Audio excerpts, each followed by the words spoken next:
So ayun na nga guys, ako nga pala si Den, isang 30 years old na aspiring vlogger na ngayon pa lang sisimulan mag-vlog. Kung alam nyo lang guys, mga 5 years ago ko pa talaga tong plano. Hanggang sa inabot na tayo ng 30 years old. Tsaka ko lang talaga naisipang gawin na talaga to. Bakit ko nga ba gagawin to? Is because gusto ko lang na may digital footprint at memories akong maiiwan at mababalikan ko siya kapag tumanda na ako. Na-realize ko kasi na habang tumatandaan tayo, hindi na talaga tayo pabata. Ano daw? Charot. At least ito, papakita ko na lang sa mga apo-apo ko na ay, yan yung lola nyo oh. Ganyan yung mga pinagagawa niya, yung mga kabataan niya. Hindi ka na mahirapan pa mag-explain. Naisip ko lang din kasi na napaka-adventurous ko ding tao at mapakagala. Kaya gusto kong i-share kung saan ako mga nagpupunta. At syempre, yun nga, mababalikan ko na ito na pala yung mga na-achieve ko.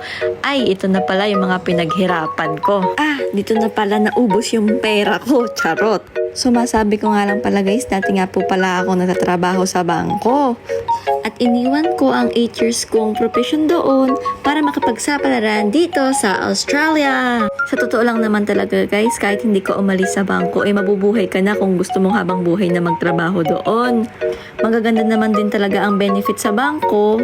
Pero na-realize ko na there is more for me to explore. Matagal ko na kasi talagang gustong manirahan sa ibang bansa or kung hindi man talagang tumira permanently doon is maranasan lang yung buhay kung paano ba talaga mamuhay ng malayo sa Pilipinas. Especially gusto ko doon sa malamig at may snow. Alam mo yung tipong magbato-bato ka ng snow pag winter, tapos maglaro-laro ka, gawa-gawa ka ng snowman, tapos mapapasabi kang, the cold never bother me anymore. Tsaka nga pala guys, ang isa pang maganda dito is pag winter, ang gaganda ng mga suot talaga nila, para kang nasa mga fashion show. Alam mo yun, yung pangarap ko talaga din talaga nung bata ako yun eh. Yung mga makapagsuot ng mga ganong damit, talaga namang sobrang cute na cute ako. At yan, at least natupad na yung isa sa mga pangarap ko, di ba? Nakaka-aura-aura pa. Alam niyo din ba talaga guys na matagal ko din pinag-isipan ang pag-abroad kasi alam ko namang hindi talaga din biro ito. Tsaka alam din naman natin na hindi para sa lahat ang pag-abroad. Pero wala namang masama kung itatry natin, diba? Lalo na ako na gustong-gusto ko talagang matry at ma-experience ba. Nung una guys, natatakot talaga ako kasi syempre mag-isa ko lang doon, ibang bansa yun. Pero naisip ko, kailangan kong lakasan ang loob ko para matupad ko yung mga pangarap ko sa buhay.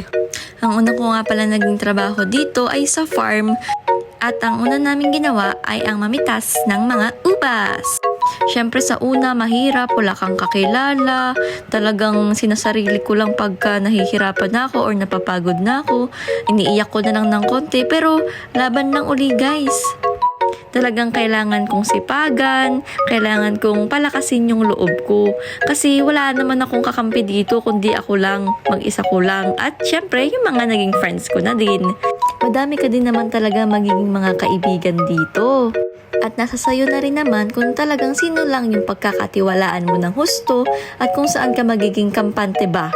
Syempre, kailangan natin yan para naman hindi maging boring yung buhay natin dito.